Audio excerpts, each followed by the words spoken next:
and welcome back to the brilliant festival here at the ACC Arena in Liverpool. My name is Professor Andy Meir, and this is likely to be our final interview of the day.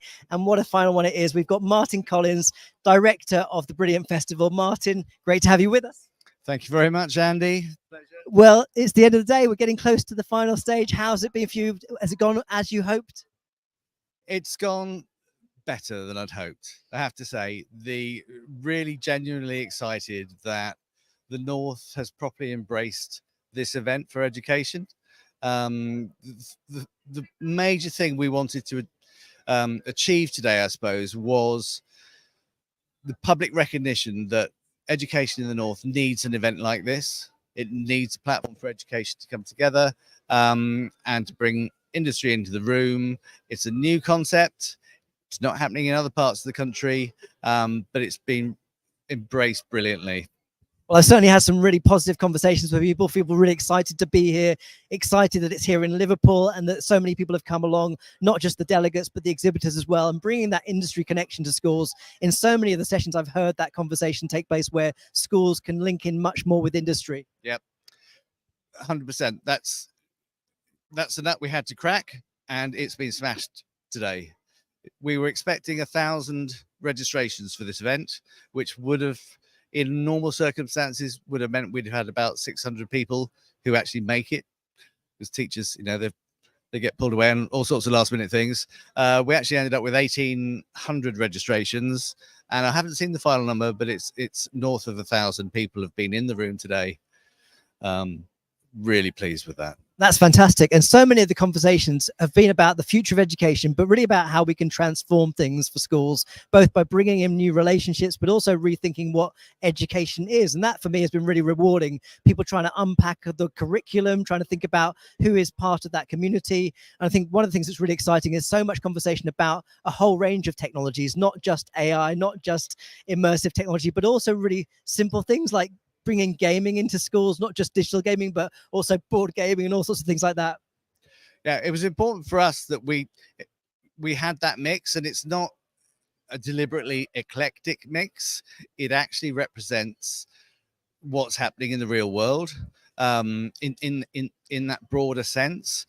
So I'm not restrained by a curriculum or anything really. My only conversation with any organization that's been involved today is what you're doing helping to further education? Are you helping prepare our children for the jobs of the future? You know, are you making teaching more effective and learning more fun? And it bleeds into all areas of life. And so, you know, gaming is now becoming fairly well established that there are jobs in the game industry, but it's not just for gamers, it's for accountants and marketeers and managers, and it's a whole industry. And likewise, with you talked about board games. I mean, we've got a guy here, inventor Bob, makes millions of things out of cardboard, and he's going out to schools and throwing cardboard around and saying, right, he's giving them design challenges, he's giving them problems, he's not giving them solutions. He's actively getting kids to learn how to engineer, design stuff, collaborate, teamwork, and it's much more fun than an hour of geography. And I've heard a lot of conversations like that, where a lot of the people in this auditorium, in this arena today, are thinking about how to bring real world challenges into schools so kids can have experiments that have an application in the world that they can see and feel a sense of kind of purpose about, which I think is critical in education, really. Yeah, definitely. The other point I should have talked about was the role of industry in this conversation today is to open the eyes up of teachers as well as children as to what opportunities there are in the new world of work.